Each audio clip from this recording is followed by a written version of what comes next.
Hello again and welcome back to our video series on explaining simply mobilizing. This is a continuation of part 2 and is our third session and is entitled Our Mobilizers. In a previous session we looked at our ministry of prophetic mobilization. We stressed in that session that mobilization was in fact a biblical ministry and was the main ministry of prophets. This was very clear in the Old Testament, where we see prophets calling God's people back to God and challenging them to live for the reason why they were called to be God's chosen people, which was, of course, to be on mission with God by representing God to the peoples of the world. They were to be a light to all the nations, as Isaiah tells us in Isaiah 49. As the Bible is one story, and not miscellaneous unrelated stories, the New Testament is therefore a continuation of God's people being God's light to the people and to the peoples of the world. Prophets in the New Testament therefore continue this vitally important ministry. In Simply Mobilizing, we see ourselves as a prophetic ministry, calling God's people to God and challenging them to live a life on mission with God. For those we used to call head facilitators in the Kairos course movement, we now call mobilizers in the Simply Mobilizing movement. Mobilizers, however, are not just conducting courses. They are in fact carrying out a prophetic ministry to the body of Christ. So it's not just what they do, but who they are. They are called to be a prophetic voice to the body of Christ and to fulfill a prophetic ministry. So if pastors need training to be pastors and missionaries need training to be missionaries, prophetic mobilizers need training to be prophetic mobilizers. Makes sense, right? We are very committed in SM to help provide the necessary training for those called to be prophetic mobilizers. We passionately believe that this ministry is not only God-given, it is perhaps the most needed ministry in the body of Christ at this time. So to have well-trained mobilizers is vitally important. So we have developed what we've called the M1 pathway, which of course refers to our level 1 prophetic mobilization training pathway. This is our training pathway for level 1 prophetic mobilizers. So as we look at this M1 pathway, we see it has 3 main components or phases to it. The first is the discovery phase. The second is the development phase. And the third is the ministry phase. Let's look at these 3 phases in more detail. Firstly, the discovery phase. The discovery phase is where someone discovers that they have been called to be a prophetic mobilizer, or they also might discover that in fact they have not been called to this ministry. This discovery happens through a one-day seminar we have called Mobi 101. Which is our discovery seminar for the ministry of prophetic mobilization. The Mobi 101 seminar is primarily for those who have done the Kairos course and facilitating training or some other SM program and feel called to be part of conducting these courses. Mobi 101 is conducted and overseen by the NCT. There will be those that, as a result of the seminar, will not see themselves as level 1 prophetic mobilizers, but instead would perhaps have their calling to level 2 or level 3 apostolic mobilization affirmed. These people will undoubtedly be connected to a mission agency, and their training and supervision will be taken care of by that agency. We are concerned with those who identify themselves with level 1 prophetic mobilization. The M1 pathway is designed specifically for level 1 prophetic mobilizers.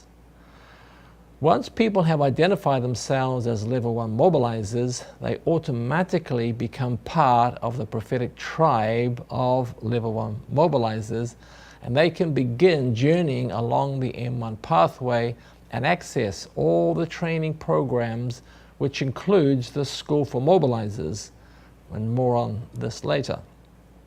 The next practical step following the Mobi 101 seminar is for prophetic mobilizers to join a Mobi group. Now, a Mobi group comprises a small group of mobilizers that see the value of journeying together in community and helping each other in this journey.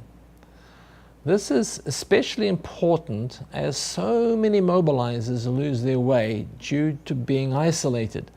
They either fall away or join another ministry tribe that already exists, such as the tribe of missionaries or the tribe of pastors, and our unique identity and therefore our unique contribution to the body of Christ is often not fully realized. We do have guidelines and a suggested format for a Mobi group that can help you get started, which your NCT can help implement. Following the discovery phase, we move into the development phase. The development phase is where training proper begins. It is also where the School for Mobilizers is introduced. The School for Mobilizers begins with an intensive followed by modules for ongoing teaching and training. In the development phase, we can see in our diagram that there are 3 categories of mobilization we've identified and 2 classifications, these being mobilizers and resource personnel. Mobilizers interface or interact with our audience of church leaders and all believers. Resource personnel provide a resource skill to help in growing the ministry, such as administration, technical communications, product development, etc., etc. And the categories are as follows. Category 1 represents all who see themselves as prophetic mobilizers or believe that God would have them participate in a prophetic mobilization ministry, such as simply mobilizing. So category 1 is where everyone starts once they have completed Mobi 101 and have recognized, of course, that they belong to the prophetic mobilization ministry. Category 2 applies to those who have developed in the ministry of prophetic mobilization to the degree where an expression of the body of Christ, such as a local church, a network of churches, or a denomination, recognizes the value of their mobilizing ministry and invites them to work for them as their mobilizer. Category 2 is where we believe most of our mobilizers will make their contribution to mobilization. Category 2 mobilizers will be of huge value in seeing prophetic mobilization becoming an accepted ministry in the body of Christ and seeing the sleeping giant awakened. In fact, a denomination or local church may even provide financial support for these mobilizers, which will be a great blessing. Category 2 mobilizers will be under the ministry supervision of the denomination, not under simply mobilizing. They will be able to avail of all SM trainings, including the School for Mobilizers and the use of ministry products. They will be accountable to SM only in regards to the policies and procedures in conducting SM courses. Category 3 mobilizers are the same as Category 2 except for the fact that Category 3 are SM mobilizers and are full-time with SM and who work under the supervision of Simply Mobilizing, either the NCT, Global Region or International, depending on where and in what capacity they serve. The final phase is the ministry phase. And in our diagram, this applies to Category 3 mobilizers only, as this category is under our direct supervision. The ministry phase for the SM mobilizer involves an application process for full-time ministry with SM, an internship program, should they be approved, and they would participate in our partner development program, where they raise their financial and prayer support. In closing, we are committed to providing thorough training for all our prophetic mobilizers through international, global, regional, and country means. We are also committed to seeing a culture of ongoing learning and improvement embraced as part of our SM culture. We owe God, our calling, and this lost but recovering ministry of the church nothing less.